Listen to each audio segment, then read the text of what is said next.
नमस्कार दोस्तों, कैसे हैं आप सब। आशा करता हूं अच्छे होंगे। मेरा नाम है सनोज कुमार। उमंग स्टडी में आप सभी का स्वागत है। जी हाँ फ्रेंड, जैसा कि आप सभी को पता है, डेली मॉर्निंग के 10 बजे हम लोगों का लाइव डाउट सेशन होता है। उसमें बहुत सारे स्टूडेंट्स का क्वेरी हो रहा था नॉर्मलाइजेशन को लेकर के। तो फाइनली आप सभी का इंतजार खत्म होता है फ्रेंड। नॉर्मलाइजेशन को लेकर के एक बहुत ही ज़्यादा डिटेल्ड वीडियो, इन्फॉर्मेटिव वीडियो, एकदम मैं बेसिक से आप लोगों को नॉर्मलाइजेशन के बारे में पूरा कंप्लीट डिटेल बताऊंगा। तो वाकई नॉर्मलाइजेशन जो है कि सच में एक बहुत ज़्यादा भयंकर खेल है फ्रेंड। और इसमें जो सबसे बड़ा आप लोगों का क्वेरी है, क्या नॉर्मलाइजेशन से मेरे नंबर 100 से ज़्यादा हो सकते हैं, तो इसका जवाब बिल्कुल हाँ में है फ्रेंड। जी हाँ, बिल्कुल आपका नंबर 100 से ज़्यादा हो सकता है नॉर्मलाइजेशन से। तो नॉर्मलाइजेशन की पूरी कहानी को समझेंगे, थोड़ा टाइम ज़्यादा लग सकता है, लेकिन जिनको भी नॉर्मलाइजेशन के बारे में संपूर्ण जानकारी चाहिए वो इस वीडियो के लास्ट तक बने रहिएगा, उनको पूरी जानकारी मिलेगी। ओके, तो चलिए शुरू करते हैं। मैंने यहाँ पे आरआरबी रांची का ऑफिशियल वेबसाइट खोल करके रखा है फ्रेंड। यहाँ पे जैसे ही सीरियल नंबर 128 में जाएंगे तो 27/4/2019 का एक नोटिस है, जो कि आपका सेंट्रलाइज एम्प्लॉयमेंट नोटिस 1/2018 से रिलेटेड है। तो उसी दिन टोटल आप लोगों का 6 नोटिस रिलीज किया गया था। तो हम लोग फोकस करने वाले 6ठे नंबर नोटिस के ऊपर। यहाँ पे एक नोटिस है, notice normalisation statistical and scientific process के ऊपर। ओके, उस लिंक पे जैसे ही आप क्लिक करेंगे फ्रेंड, आपके सामने इस तरीके का नोटिस खुलेगा, ministry of railway, railway recruitment board. Actually इसमें से हम लोग ज़्यादा डिस्कशन नहीं करने वाले हैं, इसमें से बस कुछ एग्जांपल्स लेंगे हम लोग। एक्चुअली इसमें 8 एग्जांपल दिया हुआ है, तो कुछ एग्जांपल हम लोग इसमें से भी लेंगे। अगला जो नोटिस मैं दिखाने वाला हूँ, हम लोग मेनली डिस्कशन जो है कि वहाँ से करेंगे। ओके, अगला जो नोटिस हम लोग लेने वाले हैं फ्रेंड, वो सीरियल नंबर 159 से लेने वाले हैं, जो कि नोटिस आप लोग का 6 मार्च 2019 का, जो कि आपका रिलेटेड है सेंट्रलाइज एम्प्लॉयमेंट नोटिस 2/2018, जो कि ग्रुप डी 2018 वाली वैकेंसी आई थी। CN1 2018 कौन था आप लोग का? ALP वाली वैकेंसी थी। यहाँ पे आप लोग के लिए देखिए, notice on normalisation of marks against CN2 2018। Okay, तो ये जो है फ्रेंड, वो आप लोग का Press Information Bureau of India पे, इसको हम लोग को ज़्यादा मतलब नहीं है। ये हम लोग का मेन इंपॉर्टेंट देखिए, fact on normalised marks of CN 2018। तो बहुत सारे क्वेश्चंस का इसमें आंसर दिया गया है, इससे हम लोग मेन डिस्कशन करने वाले हैं। ओके, उस लिंक पे जैसे ही आप क्लिक करेंगे फ्रेंड, आपके सामने इस तरीके का नोटिस खुलेगा, railway recruitment board, ministry of railway, fact on normalisation of marks, frequently asked question, बार बार पूछे जाने वाले प्रश्न। सबसे फर्स्ट क्वेश्चन आप लोगों का फ्रेंड, एक्चुअली इस समय हुआ क्या था मैं आप लोगों को बता देना। इसके रिगार्डिंग ऑलरेडी एक डिटेल वीडियो हमारे चैनल पर अवेलेबल है। उस समय जस्ट हम लोगों ने चैनल स्टार्ट ही किया था, 7 मार्च को हम लोगों ने एक वीडियो डाला था, और लगभग हम लोगों ने चैनल स्टार्ट किया था 6 फरवरी के आसपास। तो बहुत सारे स्टूडेंट जब ग्रुप डी का रिजल्ट आया था, बहुत सारा क्वेरी हो रहा था, तो रेलवे जो है कि उनके सारे क्वेरीज का आकर के जवाब दिया था। फर्स्ट क्वेश्चन है, why examination is conducted in multiple session. सबसे पहला सवाल तो यही आता है कि मल्टीपल सेशन में आप लोग एग्जामिनेशन को कंडक्ट क्यों करते ही क्यों हैं। तो इसका आंसर देखिए रेलवे ने क्या दिया है, RRB examination attract exceptionally large number of candidates. आपको ही पता है रेलवे का जैसे ही वैकेंसी आता है फ्रेंड, इसमें क्या होता है, बहुत ज़्यादा नंबर ऑफ कैंडिडेट्स जो कि अप्लाई करते हैं। In order to take examination for such a large number of candidates, examination has to split in various session keeping in view the limitations of the capacity of examination venues available across the countries. आपको पता friend, जब इतने ज़्यादा number of students किसी भी form को भरेंगे, तो उसका एग्जामिनेशन कभी भी, मतलब कि जो जितना रिसोर्सेज अवेलेबल एग्जामिनेशन का एक बार में करवा पाना कभी भी संभव नहीं हो पाएगा। इसलिए जो है कि उसका वेरियस सेशंस में जो है कि एग्जामिनेशन को करवाया जाता है। For example CEN 2/2018 centralise employment notice 2 group D की बात कर रहे हैं, for level 1 post has attracted 1.89 crore candidates and the examination was conducted in 153 sessions. तो जैसा कि आपको पता है, इसमें न्यूज़ भी आया था फ्रेंड, इसमें जो फॉर्म भरा गया वो ऑस्ट्रेलिया की आबादी से ज़्यादा, मतलब एक न्यूज़ आया था। तो वो सब खैर कहने की बात है, हम लोग मेन अभी अपना टॉपिक पर डिस्कशन में रहते हैं। तो सोच के देखिए, ग्रुप डी का पिछले बार का जो 18 का जो फॉर्म है, इसमें 1.89 करोड़ फॉर्म भराया था। तो ये कभी भी एक शिफ्ट में करवा पाना तो संभव नहीं है। इसलिए फर्स्ट क्वेश्चन का रेलवे आपने आंसर दे दिया है कि why examination conducted in multiple session. तो एग्जामिनेशन को मल्टीपल सेशन में क्यों करवाया जाता है, ये आपका आंसर जो है क्लियर हो गया हो इस क्वेश्चन का आंसर। आगे बढ़ते हैं हम लोग, वाई नॉर्मलाइजेशन इज नेसेसरी। अब नॉर्मलाइजेशन क्यों जरूरी है, सेकंड क्वेश्चन। इसका आंसर देखिए रेलवे क्या देता है, when examination is conducted in multiple session for the same syllabus in spite of all efforts there are chances of variation in difficulty level of the questions in various session. आप खुद सोच के देखो friend, उसके जगह पे आप भी रहोगे, 153 सेशंस के आपको क्वेश्चन बनाने हैं, सारा का सारा क्वेश्चन आपका जो है कि सिलेबस सेम रहना चाहिए। तो क्या यह संभव है कि हर शिफ्ट हर सेशन में जो है कि सेम लेवल ऑफ क्वेश्चन? नहीं पॉसिबल, ये पॉसिबल ही नहीं है, प्रैक्टिकली पॉसिबल नहीं है। तो ऐसा हो ही जाएगा, किसी पर्टिकुलर सेशन में क्वेश्चन आसान रहेंगे, किसी पर्टिकुलर सेशन में क्वेश्चन हार्ड रहेंगे, किसी पर्टिकुलर सेशन में क्वेश्चन जो है कि मीडियम रहेंगे। चलिए आगे बढ़ते हैं। Thus the score obtained by the candidates of same calibre is likely to vary. मतलब कि मान लो कि 2 स्टूडेंट है, इसका कैलिबर मतलब कैपेसिटी दोनों का सेम है, तो उस केस में जो है कि मार्क्स ऑब्टेन्ड जो है कि जो स्कोर ऑब्टेन करते हैं वो वेरी हो सकता है। इसलिए in order to equalise the variation in the difficulty level of question paper, a process called statistical normalisation of marks is resorted to universally. तो उस केस में जो है कि क्या होता है फ्रेंड, एक प्रोसेस जो कि साइंटिफिक और स्टैटिस्टिकल प्रोसेस है उसको अडॉप्ट किया था रेलवे के द्वारा, जिसका नाम है नॉर्मलाइजेशन का, ताकि स्टूडेंट जो भी सेम कैपेसिटी के स्टूडेंट्स है उसको जो है सो कि उसके बीच में कभी पार्सलिटी ना किया जा सके। This ensures level playing field of all the candidates, ये जो ताकि ये इंश्योर किया जा सके कि सभी स्टूडेंट्स के लिए जो मैदान है वो बराबर का मैदान हो, किसी के लिए बहुत ज़्यादा बेनिफिशियल ना हो, किसी के लिए बहुत ज़्यादा नुकसान वाला ना हो। ठीक है, तो सेकंड क्वेश्चन का आंसर आपको मिल गया होगा, why normalisation is necessary. Normalisation आखिर नेसेसरी क्यों है? नॉर्मलाइजेशन नेसेसरी इसलिए फ्रेंड क्योंकि 153 सेशंस में एग्जामिनेशन होने हैं, तो किसी भी मतलब कि एक लेवल का क्वेश्चन बना पाना संभव नहीं है, इसलिए किसी स्टूडेंट के साथ जो है किसी तरह का भेदभाव ना हो, इसलिए नॉर्मलाइजेशन को करना जो है कि जरूरी है। आगे बढ़ते हैं हम लोग थर्ड क्वेश्चन की तरफ। RRB has conducted examination in multiple sessions in the past also where they adopting normalization, मतलब रेलवे ने पहले भी एग्जामिनेशंस करवाए हैं, क्या रेलवे ने कभी पहले नॉर्मलाइजेशन के फॉर्मूला को अडॉप्ट किया? ये उस समय की बात हो रही है फ्रेंड, जिसके एक्चुअली बहुत दिनों के बाद उस समय रेलवे में वैकेंसी आई थी। अभी तो आप लोगों का ग्रुप डी 2018 जैसे ही कंप्लीट हुआ 2019 की रिक्रूटमेंट तुरंत आ गई। Yes, normalisation is being done in by RRB in examinations conducted multiple session since year 2019। तो इसका आंसर क्या देता है रेलवे? 2000 के बाद से जितना भी एग्जामिनेशन हो रहे हैं रेलवे के द्वारा सब में नॉर्मलाइजेशन को जैसे कि अडॉप्ट किया जा रहा है। चलिए अगले क्वेश्चन की तरफ बढ़ते हैं। किसी भी क्वेश्चन में कोई भी आपको कुछ भी ना समझ में आए फ्रेंड, सिंपली इस वीडियो का टाइम स्टैम्प दे करके कमेंट कर सकते हो, सर मुझे यहाँ पे ये चीज़ समझ में नहीं आया, प्लीज़ इसको इलाबोरेट कर दीजिए। मैं उसके ऊपर जैसे भी होगा मैं आपको कमेंट में नहीं हो तो वहीं रिप्लाई देने की कोशिश करूंगा, नहीं तो मुझे जरूरत पड़ेगा लाइव डाउट सेशन में आपको रिप्लाई करूंगा, नहीं तो हम लोग सेपरेट वीडियो बनाने की जरूरत पड़ेगा, सेपरेट वीडियो भी बनाऊंगा। लेकिन इसके बाद इस वीडियो के बाद आपका किसी तरह का कोई कंफ्यूजन नहीं रहना चाहिए नॉर्मलाइजेशन से रिलेटेड। ठीक है, अगले क्वेश्चन की तरफ चलते हैं।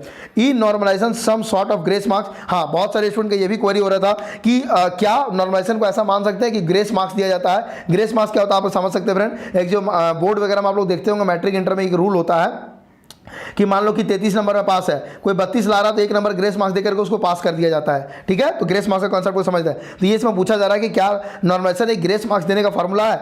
No, normalisation process followed by RRB is a scientific and statistical process, it is not a process of awarding grace. ये बिल्कुल भी आपको 0.001 मार्क्स भी ग्रेस के फॉर्म में नहीं मिलता फ्रेंड। ये पूरी तरह से एक साइंटिफिक और स्टैटिस्टिकल प्रोसेस है जो कि रेलवे के द्वारा जो है कि अपनाया जाता है। तो ये क्वेश्चन का भी आंसर आपका क्लियर हो गया होगा कि ग्रेस मार्क्स बिल्कुल भी किसी को भी नहीं मिलते हैं। अगला क्वेश्चन की तरफ आते हैं।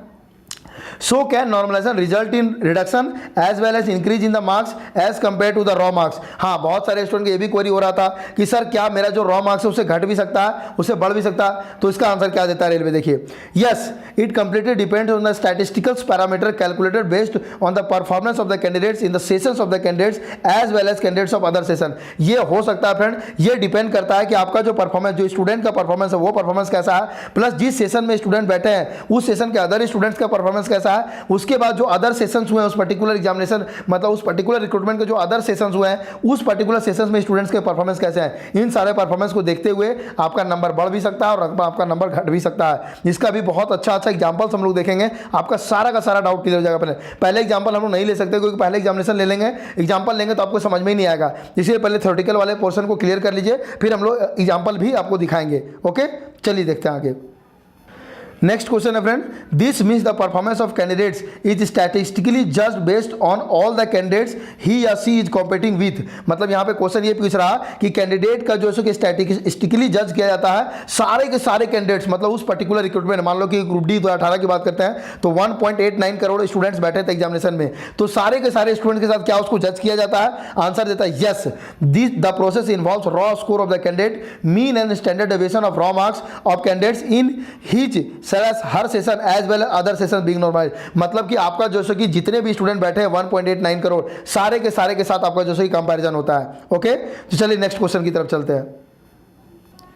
अगला क्वेश्चन क्या friend, what is raw score, how raw score is calculated. Raw score क्या होता है, रॉ स्कोर आप कैसे कैलकुलेट करते हैं, इसके बारे में जानकारी दीजिए। इसके बारे में रेलवे क्या आंसर देता है? Answer, the raw score is computed as and, कैसे कैलकुलेट किया था देखिए आपको बताया। देखिए टोटल क्वेश्चंस 100, मान के चलिए आप लोग का भी जो इस बार का एग्जामिनेशन होने वाले थे ग्रुप डी 2019 की बात करें, एनटीपीसी की बात करें, टोटल क्वेश्चंस कितने हैं? 100। Number of questions ignored, questions wrong, multiple options correct etcetera. मान लें कि बहुत सारा आपको टाइपिंग मिस्टेक हो जाता है, या तो क्वेश्चन रॉन्ग हो जाता है, या तो फिर मान लो किसी पर्टिकुलर में एक ही क्वेश्चन का एक ही ऑप्शन सही होना चाहिए, लेकिन जैसे उसमें क्या हो जाता है आप लोगों का कि 2 सही हो जाता है, तो उस केस में क्या करता है रेलवे, उस पर्टिकुलर क्वेश्चन को इग्नोर कर देता है, माने कि उसका मतलब जो है कि इग्नोर कितना हो गया 2। नंबर ऑफ क्वेश्चंस अटेम्प्टेड, मतलब कोई एक स्टूडेंट है वो कितना अटेम्प्ट किया 60 अटेम्प्ट किया, ठीक है। करेक्टली आंसर उसने कितना सही किया 54 नंबर, तो वो तो कहेगा कि मेरा 54 नंबर आना चाहिए। रॉन्गली आंसर्ड मतलब उसने कितना किया 6 आंसर जो कि उसने रॉन्ग किया, तो पॉजिटिव मार्क्स कितना हो गया 54, नेगेटिव मार्क्स कितना हो गया 2, नेट स्कोर कितना हो गया 54 माइनस 2, मान लीजिए इसका 52 मार्क्स हो गया। ओके, मान लेते हैं 6 गलत आंसर के लिए उसको निगेटिव मार्क्स कितना मिला 2 नंबर मिला, तो स्टूडेंट कहना होगा कि मेरा तो 52 नंबर आना चाहिए, लेकिन उसका नंबर देखिए बढ़ कैसे था, स्कोर आउट ऑफ 100 52 आया आपका 52/98 इंटू 100, क्यों, क्योंकि 2 क्वेश्चन को इग्नोर किया गया, मतलब उसका बेनिफिट सभी को मिलेगा, तो इसका नंबर कितना हो गया 53.06। तो इस तरीके से आपका रॉ मार्क्स कैलकुलेट होता है। तो रॉ मार्क्स कैसे कैलकुलेट होता है इसका पूरा जानकारी आपको मिल गया, रॉ मार्क्स से रिलेटेड आपका कोई कंफ्यूजन आगे नहीं होना चाहिए। ओके, तो यहां पे आपका रॉ स्कोर कितना हो गया 53.06। अगला question, this mean it does not involve human intervention, ठीक है, इसका मतलब ये हुआ कि इसमें किसी तरह का ह्यूमन इंटरवेंशन इन्वॉल्व नहीं होता है। Answer yes, it totally based on calculated values of parameters such as raw score of the candidate, mean and standard deviation of raw marks of candidate in his या her session, and mean and standard deviation of raw marks of candidates other session. ये इसमें आदमी का involvement बिल्कुल भी नहीं होता friend, ये टोटली डिपेंड करता है कि आपका जो पैरामीटर्स है, आपका एक कैंडिडेट का रॉ स्कोर कितना है, उसका मीन कितना है उस पर्टिकुलर सेशन का, उस पर्टिकुलर सेशन का स्टैंडर्ड डेविएशन कितना है, उसके बाद जो है कि अदर सेशन का रॉ मार्क्स कितना है, अदर सेशन का मीन कितना है, अदर सेशन का स्टैंडर्ड डेविएशन कितना है, इन सारी चीजों के ऊपर डिपेंड करता है। ये पूरी तरह से जो है कि आप लोगों का एक स्टैटिस्टिकल एंड साइंटिफिक प्रोसेस है, इसमें कहीं भी आदमी का किसी भी तरह का कोई भी इन्वॉल्वमेंट नहीं होता है। ओके, नेक्स्ट हम लोग बात करते हैं, can candidates of same session have variations in the increase या decrease in marks after normalisation. ठीक है, ये बहुत ही अच्छा क्वेश्चन है फ्रेंड, कि मान ले एक पर्टिकुलर सेम सेशन है, वैसे मान ले हम है और कोई एक स्टूडेंट ए है, ठीक है, हम लोग दोनों सेम ही सेशन बैठे हैं, तो हम लोगों का मार्क्स में किसी तरह का इंक्रीज या डिक्रीज देखने को मिल सकता है नॉर्मलाइजेशन के बाद। आंसर है yes, this is because the raw score of different candidates are different, मतलब मेरा और ए कैंडिडेट का क्या है, रॉ मार्क्स दोनों का अलग अलग है, इसलिए डिफरेंट हो सकता है। And as mention earlier the raw score of candidate is also one of the parameter in calculation. तो जैसा कि पहले मेंशन किया जा चुका है कि कैलकुलेशन में रॉ स्कोर भी एक पैरामीटर होता है, इसलिए जो है कि आप लोगों का एक पर्टिकुलर सेशन में 2 स्टूडेंट का मतलब कि जो है कि नंबर बढ़ भी सकता है और घट भी सकता है। सो इंक्रीज या डिक्रीज ऑफ वन कैंडिडेट में डिफर फ्रॉम इंक्रीज या decrease of another candidate in the same session. ठीक है, इसलिए जो है कि एक पर्टिकुलर सेशन में एक स्टूडेंट का नंबर बढ़ भी सकता है जबकि दूसरे स्टूडेंट का नंबर घट भी सकता है। क्यों? क्योंकि दोनों का रॉ मार्क्स अलग अलग है और नॉर्मलाइजेशन के कैलकुलेशन में रॉ मार्क्स जो है कि एक मतलब कि फैक्टर है, इसलिए उसके ऊपर है। Please see examples below, examples में आपका पूरी तरीके से क्लियर हो जाएगा, इसलिए बोला जाता है एग्जांपल आपको देखने के लिए नीचे कहा जा रहा है। ओके, नेक्स्ट क्वेश्चन हमारे पास है, the normalized marks of my competitor has increased as compared to his raw marks, but my raw marks and normalized marks are same. Why? ये भी एक अच्छा क्वेश्चन है फ्रेंड। इसमें क्या बोला जा रहा है कि the normalized मतलब मेरा जो मान लो कि दोस्त है उसका क्या हुआ, नॉर्मलाइजेशन मार्क्स की क्या हो गया, इंक्रीज हो गया। ठीक है, उसका जितना भी रॉ मार्क्स था उससे उसका बढ़ गया, जबकि मेरा क्या हुआ, मेरा मार्क्स नॉर्मलाइजेशन के सेम रह गया। ऐसा कैसे हो सकता है? ठीक है, इसका आंसर क्या देता है railway, in the statistical process statistical parameter of session example mean marks and standard deviation of marks. यहां पे एक टर्म आप लोगों को बार बार सुनाई दे रहा होगा फ्रेंड, स्टैंडर्ड डेविएशन। चिंता मत करो, अभी ही मैं आप लोगों को स्टैंडर्ड डेविएशन में पूरी तरह से क्लियर कर दूंगा, ये स्टैंडर्ड डेविएशन किस तरीके से काम करता है और यहां पर स्टैंडर्ड डेविएशन का रोल क्या है। ठीक है, तो इसके लिए आप लोग बिल्कुल भी चिंता मत करो। Okay, in the statistical process statistical parameters of session example mean marks and standard deviation of marks scored by the candidate in the session are analyzed and based on the calculated values of these parameters a session is taken as base session. Okay, ये जो एक term यहाँ पे आ रहा होगा friend, base session का concept भी अभी आपको क्लियर हो जाएगा, इसको लेकर कभी कंफ्यूजन मत क्रिएट करना। ठीक है, the normalisation is carried out with respect to this base session so as to equalise the difficulty level of all other session to this session since it is base session so there is no change in the normalised marks and raw marks of this session. Please see example below. Okay, तो यहाँ पे ये कहना क्या चाह रहा friend, base session हम लोग आपको समझाएंगे डिटेल में। The normalisation is carried out with respect to this base, मतलब कि जितना भी नॉर्मलाइजेशन होता है वो सारा का सारा इस बेस सेशन, मतलब एक सेशन को बेस सेशन माना जाता है, सारा का सारा इसी के रिस्पेक्ट में होता है। ठीक है, किस लिए होता है? To equalise the difficulty level of all other session, ताकि जितना भी अदर सेशन है सबका डिफिकल्टी लेवल को इक्वलाइज किया जा सके। ठीक है, तो जो भी इस बेस सेशन के जो स्टूडेंट्स होंगे, since it is base session so there is no change in normalise marks, जो भी बेस सेशन के स्टूडेंट होंगे उनका रॉ मार्क्स और नॉर्मलाइज मार्क्स में किसी तरह का कोई अंतर नहीं होगा। So base session there is no change in the normalise marks and raw marks of this session. Example में आपको क्लियर हो जाएगा, इसलिए जो भी इस बेस सेशन के स्टूडेंट होंगे उनके रॉ मार्क्स और जैसे कि आप लोगों का नॉर्मलाइज मार्क्स में किसी तरह का कोई अंतर नहीं होगा। तो इस क्वेश्चन का भी आंसर आप लोगों को क्लियर हो गया होगा कि एक पर्टिकुलर सेम सेशन में किसी का स्टूडेंट नंबर जैसे कि कंप्यूटर का आपका बढ़ जा रहा है लेकिन आपका नंबर जैसे कि सेम रह जा रहा है। तो ये क्यों हो रहा है, इसका आंसर आपको यहां पे मिल गया होगा। दो टर्म आपको क्लियर हो जाएगा, स्टैंडर्ड डेविएशन और बेस सेशन। ओके, ये हमारे सामने नेक्स्ट क्वेश्चन है friend, but so many candidates have scored marks higher than 100। ये बहुत बड़ा कंफ्यूजन है फ्रेंड, और उस समय भी बहुत सारे स्टूडेंट कंफ्यूजन था, इसलिए मैंने थंबनेल में भी इसी को ये लगाया है कि बहुत सारे स्टूडेंट का जो स्कोर हुआ था वो 100 से ज़्यादा हो गया था, जिसके ऊपर रेलवे के ऊपर बहुत सारे लोगों ने सवाल उठाए थे कि 100 से ज़्यादा कैसे हो सकता है। चलिए इसका आंसर क्या देता है रेलवे, देखते हैं। Yes, in the normalisation process this is possible in case of very good performance in the difficult session. ये तब पॉसिबल होता है ना फ्रेंड, मान लो कि एक सेशन बहुत ज़्यादा डिफिकल्ट है और उसमें एक पर्टिकुलर कैंडिडेट ने क्या किया, बहुत ज्यादा अच्छा परफॉर्मेंस कर दिया, मतलब आउट ऑफ द बॉक्स। तो उस केस में क्या होता है, उसका जो नॉर्मलाइज स्कोर होता है वो 100 को भी क्रॉस कर जाता है। एग्जांपल के तौर पे देखिए, consider a candidate who had appeared in the most difficult session and yet scored very high marks says 90। मान लीजिए कि वो सेशन बहुत ज़्यादा डिफिकल्ट था, उसमें जो एवरेज जो मोस्ट ऑफ द स्टूडेंट्स हैं वो कितना स्कोर कर रहे हैं, 50 स्कोर कर रहे हैं, और वहाँ पे कोई एक स्टूडेंट मान लीजिए बहुत ज़्यादा अच्छा तैयारी करके गया, वो कितना स्कोर कर दिया, 90 स्कोर कर दिया। In the process of normalisation the candidate of this session will generally have increase in the marks as we equalise the difficulty level of this session as compare to the base session. क्योंकि ये लोग क्या करते हैं, जितना भी normalisation होता है वो बेस सेशन को लेकर के ही होता है, इसलिए इस प्रोसेस में क्या होगा आप लोगों का, इसका जो नॉर्मलाइज मार्क्स है वो रॉ मार्क्स से जो है कि आप लोगों का बढ़ जाएगा। So a few high performer in the difficult session such as this candidate may get normalise marks over 100 also. तो अभी एग्जांपल के थ्रू भी देखेंगे, यहाँ पे देखिएगा पीसी एग्जांपल हो कैसे किसी स्टूडेंट का जैसे कि 100 से ज़्यादा हो जाता है, वो एग्जांपल के थ्रू भी देखेंगे। तो ये आप लोगों को समझ में आ गया होगा 100 से ज़्यादा कैसे होता है। ठीक है, चलिए अगला देखते हैं। नेक्स्ट है, in this the first time the candidate have got normalise score more than 100। तो यहाँ पे जब ग्रुप डी 2018 का एग्जामिनेशन हुआ था, बहुत सारे स्टूडेंट ये भी पूछ रहे थे कि क्या ये पहली बार है जब स्टूडेंट को 100 से ज़्यादा नॉर्मलाइज मार्क्स मिले हैं। तो इसका आंसर रेलवे देता है no. In the past RRB examination also some candidates had marks more than 100। Actually बहुत सारे स्टूडेंट, जैसे कि अभी बहुत सारे जो स्टूडेंट है इसके ऊपर ऑलरेडी हम लोग वीडियो बना चुके थे, लेकिन बहुत सारे स्टूडेंट वीडियो को देखे नहीं है। तो जो ग्रुप डी 2018 वाले स्टूडेंट थे उनको पहले के रिक्रूटमेंट प्रोसेस के बारे में जानकारी नहीं थी, तो फाइनली रेलवे को आकर के बताना पड़ता है कि हाँ पहले भी जो रिक्रूटमेंट नॉर्मलाइजेशन हुआ है उसमें भी बहुत सारे स्टूडेंट का 100 से ज़्यादा मार्क्स आ चुका है। तो ऐसा मत समझना कि अभी के टाइम में खाली आप ही लोग तेज हो, उस समय भी बहुत सारे स्टूडेंट लोग तेज होते थे। ठीक है, आगे बढ़ते हैं। Question, is there any change in normalisation process है formula of CN 2018।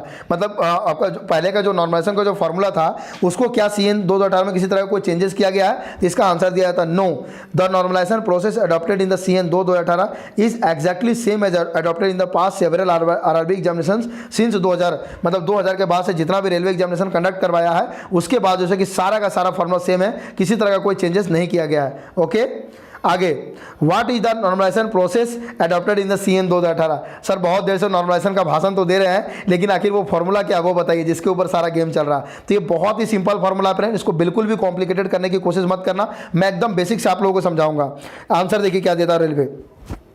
The normalisation formula use by RRB is as under. ये जो फार्मूला है जो कि 2000 के बाद से सेम इस्तेमाल किया जा रहा है, ये इस तरीके से है। एक्सएन क्या आप लोगों का यहाँ पे डिटेल दिया हुआ है, देखिए एक्सएन जो है कि आपका नॉर्मलाइज स्कोर ऑफ कैंडिडेट। ठीक है, ये आपका जो नॉर्मलाइज मार्क्स होगा यही से जो है कि आपका नॉर्मलाइज स्कोर यहाँ इसका जो वैल्यू आएगा यही आपका जो है कि इस पूरा कैलकुलेशन का जो वैल्यू आएगा जो एक्सएन के बराबर होगा वही एक्सएन आपका जो है कि नॉर्मलाइज स्कोर हो जाएगा। ओके, आगे देखते हैं। S2 upon S1।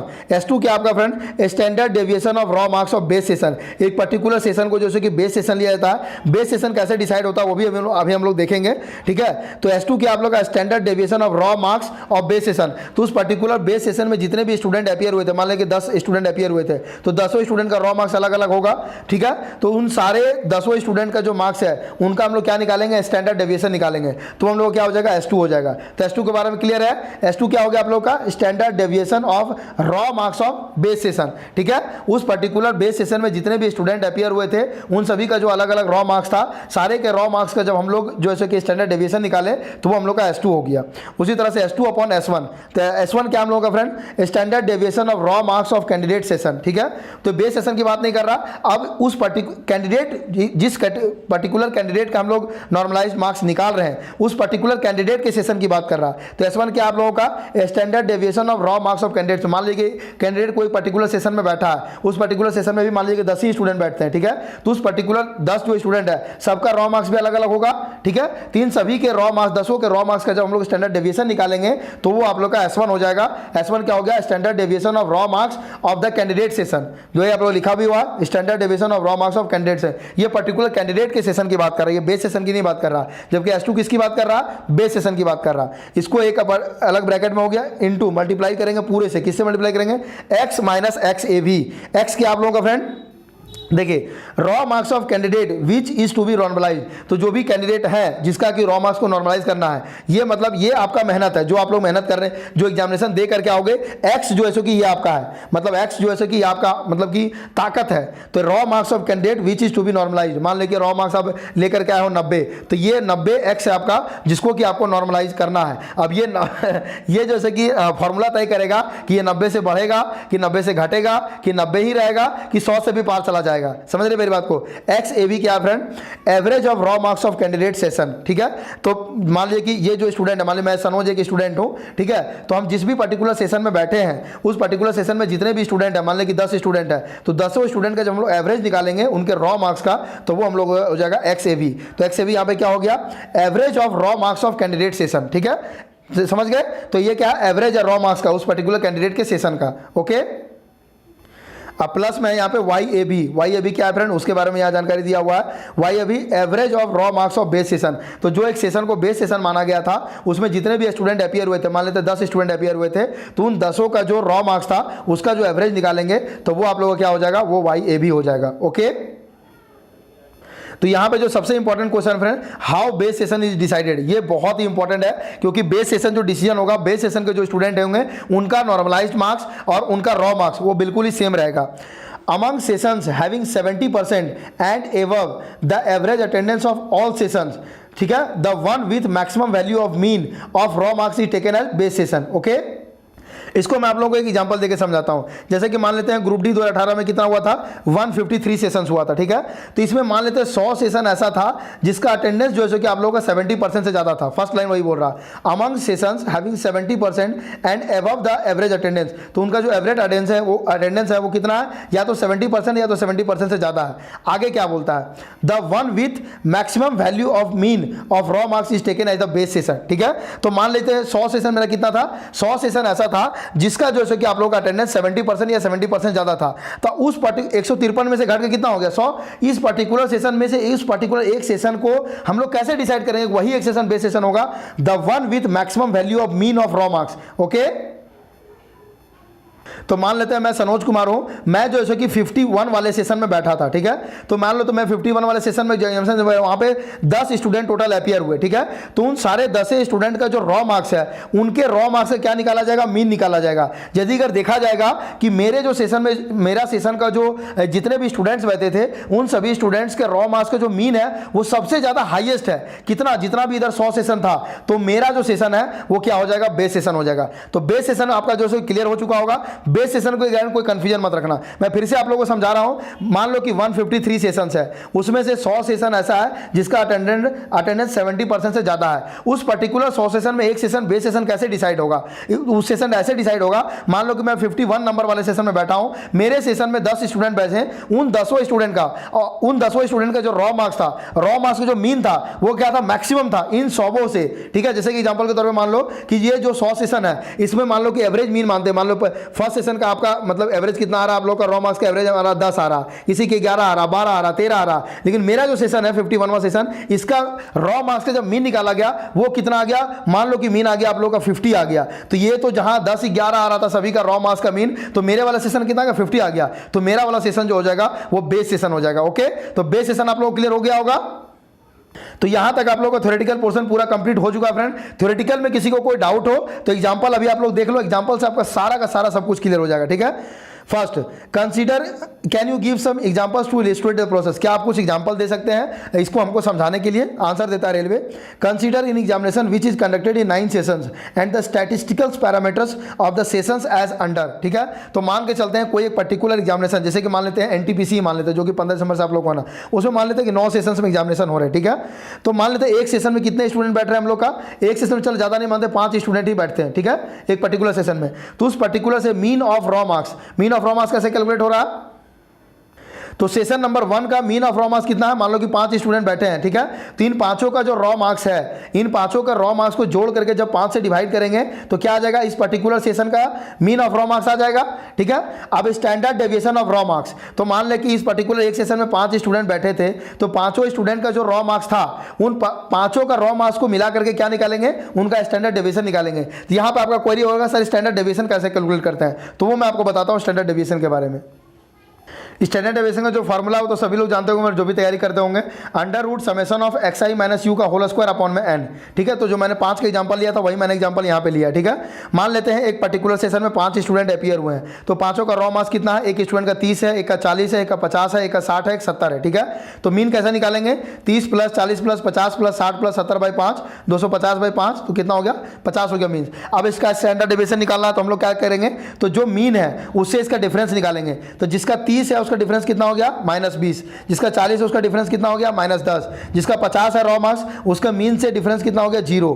जिसका 60 है रॉ मार्क्स उसका मीन से डिफरेंस कितना हो गया? +10। जिसका 70 है रॉ मार्क्स उसका मीन से डिफरेंस कितना हो गया? +20। तो सबको क्या स्टैंडर्ड डेविएशन कभी नेगेटिव में नहीं होता, सबका क्या कर देंगे? स्क्वायर कर देंगे। तो -20 का होल स्क्वायर 400, -10 का होल स्क्वायर 100, 0 का होल स्क्वायर 0, +10 का होल स्क्वायर 100, +20 का होल स्क्वायर 400। ठीक है, उसके बाद क्या करेंगे? सभी को जितना यहाँ पे स्कोर है 400, 100, 0, 100, 400 सभी को ऐड करके 5 से डिवाइड कर देंगे। 400, 100, तो टोटल कितना हो गया हम लोगों का? 1000/5 कितना हो गया? 200। अब क्या करेंगे? 200 का हम लोग अंडर रूट ले लेंगे, अंडर रूट ले लेंगे, कितना हो गया? 14.14। ये हो गया आपका स्टैंडर्ड डेविएशन। स्टैंडर्ड डेविएशन ये होता है फ्रेंड कि मतलब जो मीन वैल्यू है या जो स्टैंडर्ड वैल्यूएशन है उससे कितना ज़्यादा फ्लक्चुएशन हो रहा है। ठीक है, मान लो कि ये मीन है तो कितना डेविएट हो रहा है मेरा डाटा, ये इस बात को दिखाता है। तो कितना डेविएट हो रहा है? 15 डेविएट। इसको आप ऐसे ही भी समझ सकते हो, प्रैक्टिकली मैं समझाता हूँ आप लोगों को। जैसे कि मान करके चलो, ये तो फॉर्मूला से आपने समझ गया, अब मैं प्रैक्टिकली आपको समझाता हूँ। डेविएशन कितना है? 20, यहाँ कितना है? 10, यहाँ कितना है? 0, यहाँ कितना है? 10, यहाँ कितना है? 20। तो टोटल डेविएशन की बात करें तो 20, 30, 40 और 20 कितना हो गया डेविएशन? 60 हो गया। तो 60 को किसे डिवाइड करोगे? 5 से, तो आप लोगों को कितना हो गया? ये सॉरी 60 को किसे डिवाइड करोगे आप लोग? 1, 2, 3, 4 डेटा लेते हैं, तो 60 को किसे डिवाइड करोगे आप लोग? 4 से, तो ये कितना आ गया? 15। तो आपका होगा स्टैंडर्ड डेविएशन 15 होना चाहिए, नहीं 15 नहीं होगा, क्योंकि यहाँ पे एक जो है कि डेविएशन आप लोगों का 0 है। तो जैसे ही जाहिर सी बात है जब डिनोमिनेटर का वैल्यू 4 से बढ़ करके कितना हो गया? 5 हो गया, तब यहाँ पे जैसे कि आप लोगों का क्या हो जाएगा? 15 से घट करके आप लोगों का स्टैंडर्ड डेविएशन का घट करके कितना हो गया आप लोगों का? ये हो गया आप लोगों का 14.14, इसलिए 15 से घट के ये 14.14 हो गया। ओके, तो स्टैंडर्ड डेविएशन कैसे कैलकुलेट हो रहा फ्रेंड, ये आपको समझ में आ गया होगा, इसमें कोई कंफ्यूजन नहीं होगा। उसी तरह से सारे सेशंस का कैलकुलेट किया गया है। जैसे कि एक पर्टिकुलर सेशन में मैंने तो 5 स्टूडेंट्स का एग्जांपल लिया, वहाँ तो एक सेशन में मान करके चलो कम से कम नहीं भी तो ऑल इंडिया लेवल पे बात करोगे तो समझ रहे हो मतलब कि कितना सारे स्टूडेंट बैठते हो, तो सारा कंप्यूटर करता है, आपको करने की कोई जरूरत नहीं है। अब एग्जाम्पल हम लेते हैं। Session number 7 is taken as base session based on the mean of raw marks. Okay, अब देखो जो बेस सेशन वाली बात कही गई थी, अब देखो यहाँ पे जो मीन है रॉ मार्क्स का, ठीक है। अब यहाँ पे सबका देखो 9 सेशन की बात कर रहे हैं, तो इसमें सेशन नंबर 7 को ही बेस सेशन क्यों लिया गया फ्रेंड, ये देखो समझने वाली बात है। सेशन 1 का मीन कितना है 29, सेशन 2 का 26, सेशन 3 का 26, सेशन 4 का 25, सेशन 5 का 27, सेशन 6 का 32, सेशन 7 का 38, सेशन 8 का 21, सेशन 9 का 33। तो मैक्सिमम किसका है देखो आप लोग 38 है सेशन 7 का। तो यही आप लोगों को बताया गया था कि जो है सो कि आप लोगों का जितने भी सेशंस का अटेंडेंस 70% से ज्यादा होगा, उसमें से कोई एक पर्टिकुलर सेशन जिसका कि जितने भी स्टूडेंट्स बैठे हैं उन सारे स्टूडेंट्स के जब रॉ मार्क्स का जब मीन निकालेंगे, वो जिधर उन सारे सेशंस के जिसका अटेंडेंस 70% ज्यादा है उसे जब मैक्सिमम हो जाता है, तो वो पर्टिकुलर सेशन जो है कि बेस सेशन हो जाता है। इसलिए यहाँ पे सेशन नंबर 7 जो है कि आप लोगों का बेस सेशन हो गया। ओके, तो एग्जांपल में आप लोगों का बेस सेशन का कांसेप्ट पूरी तरह से क्लियर हो गया होगा। अब आइए एग्जांपल 1 पे, अब आप लोगों को चीजें एकदम कंक्रीट क्लियर हो जाएगी।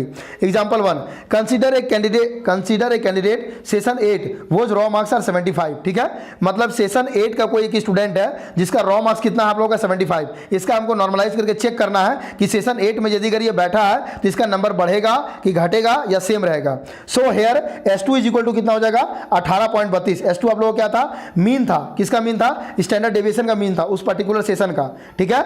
ओके, सॉरी फ्रेंड्स, मिस्टेक से मैंने S2 को आप लोगों को बोल दिया था कैंडिडेट सेशन का, वो कैंडिडेट सेशन का नहीं है। S2 आप लोगों का क्या है, standard deviation of raw marks of base session, जो कि आपने पहले देखा होगा। तो standard deviation of raw marks of base session कितना है 18.32। ये आप लोगों का क्या है, आप लोगों का ये हम लोग सेशन 7 को हम लोग क्या माने, बेस सेशन माने हैं, ठीक है। तो ये आप लोगों का S2 क्या था, standard deviation of raw marks of base session, तो 18.32 हो गया। S1 क्या था आप लोगों का फ्रेंड, S1 था standard deviation of raw marks of candidate session, ठीक है। तो कैंडिडेट का सेशन का मतलब कि स्टैंडर्ड डेविएशन है रॉ मार्क्स का। तो कैंडिडेट का यहाँ पे सेशन कौन है, 8 सेशन है। तो 8 सेशन का कैंडिडेट का जो रॉ मार्क्स का जो स्टैंडर्ड डेविएशन है वो कितना 12.68। तो यहाँ कितना हो गया S1 हम लोग का 12.68। एक्स ए बी क्या हम लोगों का friend, average of raw marks of candidate session, ठीक है। एग्जांपल के तौर पे आप लोग एक मान करके चलोगे ना, 5 स्टूडेंट बैठे हैं उस पर्टिकुलर सेशन में, तो आप लोग के लिए चीज़ें ज़्यादा आसान होगा। Average of raw marks of candidate session, तो कैंडिडेट कौन से सेशन में बैठा है, 8वां सेशन में बैठा है। उस 8वां सेशन में मानते हैं 5 स्टूडेंट बैठा है, तो 5 स्टूडेंट का रॉ मार्क्स का जो एवरेज होगा वो होगा आप लोगों का एक्स ए बी। तो एक्स ए बी कितना है 21.31 है, तो जो कि आपका मीन है, ठीक है। उसी तरह से वाई ए बी क्या आप लोगों का friend, Y A B average of raw marks of base session, तो जो आपका बेस सेशन है, बेस सेशन कौन है, सेशन नंबर 7, तो Y A B average of raw marks of base session, तो आप लोगों का कितना हो जाएगा आप लोग 38.32, ठीक है। तो ये चीज क्लियर है। तो वाई ए बी क्या था आप लोग का, average of raw marks of base session, तो ये देखिए एवरेज जो मीन है वही आप लोग का एवरेज हो जाएगा। रॉ मार्क्स जब मान लेते हैं सेशन 7 में 5 स्टूडेंट बैठा था, तो उसका जो मीन होगा वही आप लोग का वाई ए बी हो जाएगा। एक्स कितना आप लोग का 75 है, क्योंकि इसी को हमको नॉर्मलाइजेशन करना है। इसको जब फॉर्मूला पे हम लोग पुट करेंगे, यहाँ पे देख सकते हैं आपके सामने पुट किया गया है। Applying the formula above, the normalized marks would be xn is equal to s2 by s1 multiplied by x minus xab plus yab।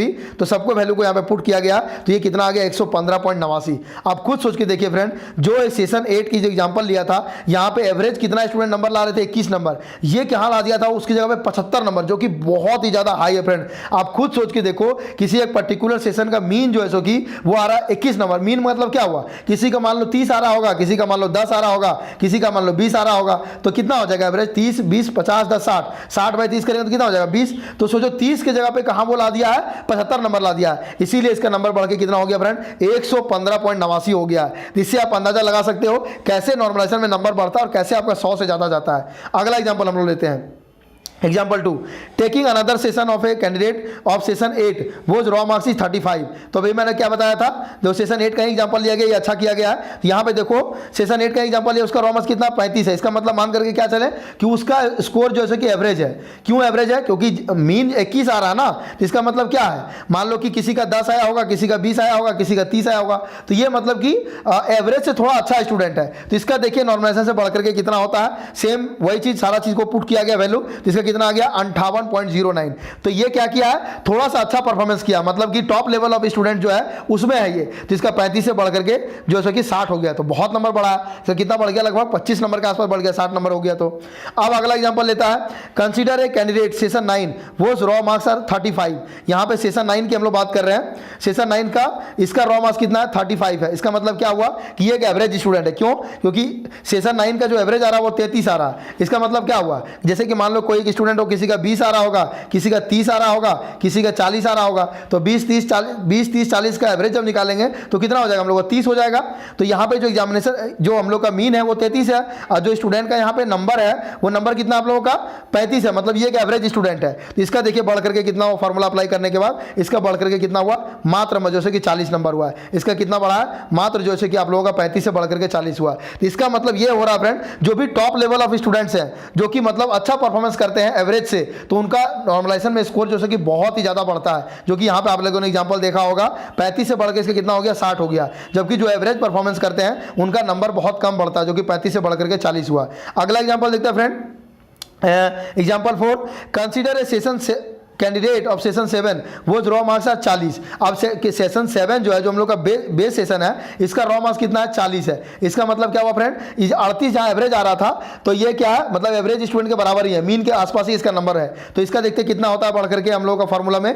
यहाँ पे हम लोग क्या हो रहा है फ्रेंड, फॉर्मूला जो अप्लाई करते हैं, देखिए 40 का जैसे कि 40 ही रह गया। इस केस में कोई बदलाव नहीं देखने को मिला, क्योंकि ये स्टूडेंट क्या था, ये बेस सेशन का स्टूडेंट था। ओके, अगला लेते हैं, कंसीडर ए कैंडिडेट सेशन 9 वो रॉ मार्क्स है 23। तो सेशन 9 का एक स्टूडेंट का एग्जांपल लिया जिसका रॉ मार्क्स कितना आप लोगों का 23 है, यानी कि जहां एवरेज स्टूडेंट 33 नंबर ला रहा, ये स्टूडेंट कितना नंबर ला रहा, मात्र 23 नंबर ला रहा, यानी कि ये स्टूडेंट बिलो एवरेज स्टूडेंट है। तब इसका देखिए 23 से बढ़ करके कितना हो रहा या घट रहा, ये भी आपको मालूम चल जाएगा। तो ये 23 से बढ़ इसका हो रहा 27 नंबर, यानी कि बढ़ रहा है, तो इसका बहुत ही कम नंबर बढ़ रहा फ्रेंड। ओके, अगला एग्जाम्पल देखते हैं हम लोग, एग्जाम्पल 6 में क्या है, consider A session candidate of session 10 वो रॉ मार्क्स आर 23।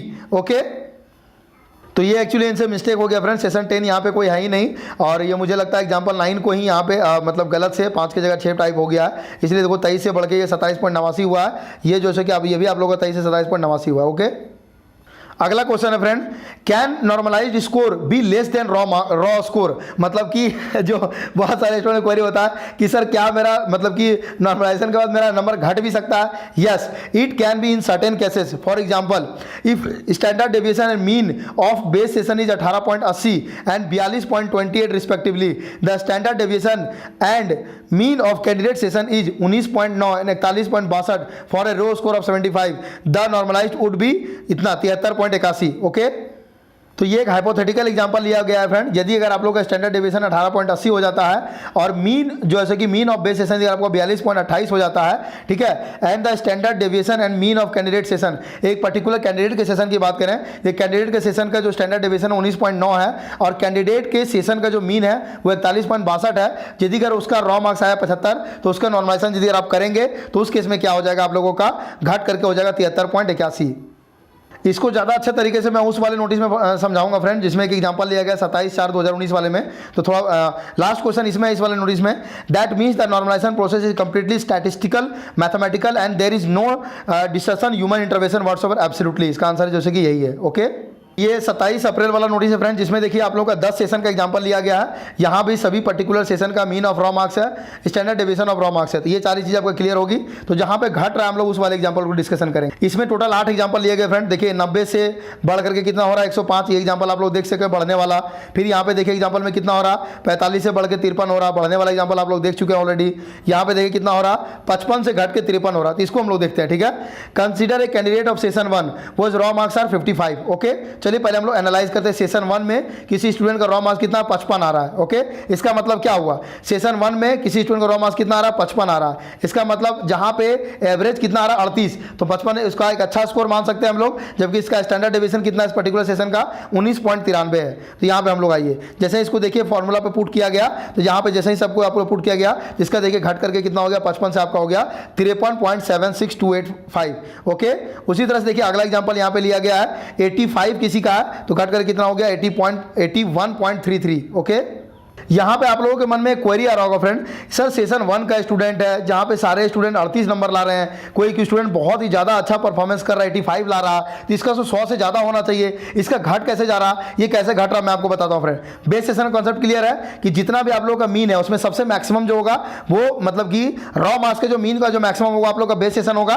तो ये आप लोग का सेशन 7 जैसे कि बेस सेशन होगा। क्यों 38.32 इधर देख लो कहीं पे भी नहीं है, 38 38.20 है आप लोगों का, कौन है, ये आप लोगों का सेशन 1 का है, 38 किसी का नहीं है। अब देखो ये इसलिए हो रहा है ना फ्रेंड, क्योंकि स्टैंडर्ड डेविएशन जो है ना सेशन 1 का वो बहुत ज़्यादा हाई है। हाई कैसे है? 19.93 है। समझ रहे हो मेरी बात को? हालांकि हाई आपका जो है कि किसका है, 20.27 का भी है। मतलब इस पर्टिकुलर सेशन का भी यदि अगर आप वन होगा ना, किसी इस सेशन 10 में कोई स्टूडेंट बहुत ज़्यादा अच्छा परफॉर्मेंस किया होगा, तो उसका स्टैंडर्ड डेविएशन जो है कि बहुत ज़्यादा होगा, तब उस केस में जो है कि उसका नंबर घट सकता है। क्यों घट सकता है मैं आपको बता रहा हूँ। स्टैंडर्ड डेविएशन हाई करने का मतलब क्या हुआ कि यहाँ पे इस सेशन में जो स्टूडेंट्स हैं इनका फ्लक्चुएशन बहुत ज़्यादा है। मतलब कोई ऐसा स्टूडेंट है जो कि बहुत ज़्यादा नंबर ला रहा, कोई एक ऐसा स्टूडेंट जो कि बहुत कम नंबर ला रहा, मतलब कि यहाँ पर फ्लक्चुएशन बहुत ज़्यादा देखने को मिल रहा, इसीलिए स्टैंडर्ड डेविएशन इतना ज़्यादा हाई है। इसलिए इस स्टूडेंट का नंबर जो है कि 85 से घट करके 81 हो गया। तो घटेगा, लेकिन ये बहुत ज़्यादा नहीं घटेगा। समझ रहे मेरी बात को? तो ये चीज़ें कि बहुत बड़ा कंसेप्ट आप लोग कंफ्यूजन आप लोग क्लियर हुआ होगा कि सर आखिर नंबर घटता कैसे है। तो ये इसलिए घटता है फ्रेंड, उसमें आपका दोष नहीं है। उस पर्टिकुलर सेशन में जो स्टूडेंट्स बैठे हैं उन्होंने बहुत ज़्यादा डेविएशन दिखाया है, इसलिए आपका नंबर जो है कि घट जा रहा है। ओके,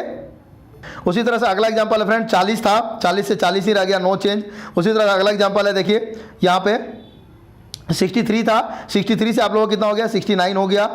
ओके, नेक्स्ट हम लोग देखते हैं, यहाँ पे देखिए कितना ये 73 है, 70 से घट के कितना हो गया, 70 हो गया। ओके, देखिए यहाँ पे सेम एग्जांपल जो मैंने आपको बोला था सेशन 10 वाला बात। देखिए सेशन 10 में किसी स्टूडेंट नंबर कितना है, 73 है, तो मैं आपको सेशन 10 पे लेके चलता हूँ। ओके, देखिए यहाँ पे हम लोग सेशन 10 है, यहाँ पे किसी की स्टूडेंट का नंबर कितना है, 73 है। ठीक है, तो आप कहोगे कि सर जहाँ एवरेज स्टूडेंट 37 नंबर ला रहे हैं, कोई 73 नंबर आता है, तो बहुत ज़्यादा इसका 100 से ज़्यादा पार कर देना है। वो इसलिए नहीं पार कर रहा फ्रेंड, क्योंकि स्टैंडर्ड डेविएशन बहुत ज़्यादा हाई है। मतलब इस पर्टिकुलर सेशन में जो स्टूडेंट्स बैठे हैं इन्होंने बहुत ज़्यादा डेविएशन दिखाया, बहुत ज़्यादा, मतलब कि कोई स्टूडेंट बहुत ज़्यादा नंबर ला रहा है, कोई स्टूडेंट बहुत कम नंबर ला रहा है। मतलब समझो कोई स्टूडेंट 73 ला रहा है, एवरेज कितना 37। यहाँ पे मतलब ऐसा समझो कोई स्टूडेंट ऐसा भी होगा जो कितना नंबर लाया होगा, 20 नंबर लाया होगा, तो 20 और 73 में कितना ज़्यादा डेविएशन है। इसलिए जैसे कि आप लोगों का फ्रेंड कभी कभी क्या होता है, नॉर्मलाइज्ड मार्क्स जो है कि रॉ मार्क्स से भी कम हो जाता है। अगला जो एग्जांपल है फ्रेंड, उसमें क्या आप लोगों का 38 से जो है सो कि 38 से कितना हुआ आप लोगों का, 38 से हुआ आप लोगों का 39.22। ओके, तो conclusion from above sessions. Okay, तो कंक्लूजन में वही सब है फ्रेंड, जिसमें कि जो आप लोगों का पहले था कुछ नया नहीं है इसमें।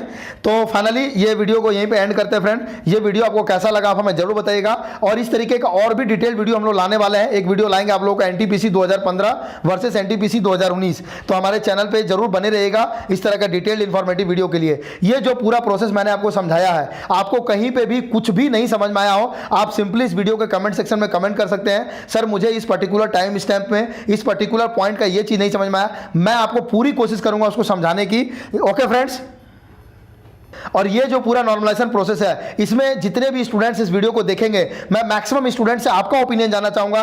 क्या लगता है आपको कि ये जो नॉर्मलाइजेशन का पूरा प्रोसेस अपनाया जाता है, ये आपको इतना समझाने के बाद आपको ये लगता है कि नहीं ये बहुत ही अच्छा प्रोसेस है, इसमें कहीं भी हमारे साथ अन्याय नहीं किया जाता है, ये पूरी तरीके से स्टैटिस्टिकल एंड साइंटिफिक प्रोसेस है सर, इसमें रेलवे की कहीं कोई गलती नहीं है? आपका जरूर से जरूर आप हमें अपना ओपिनियन कमेंट सेक्शन में जरूर से जरूर बताइएगा फ्रेंड।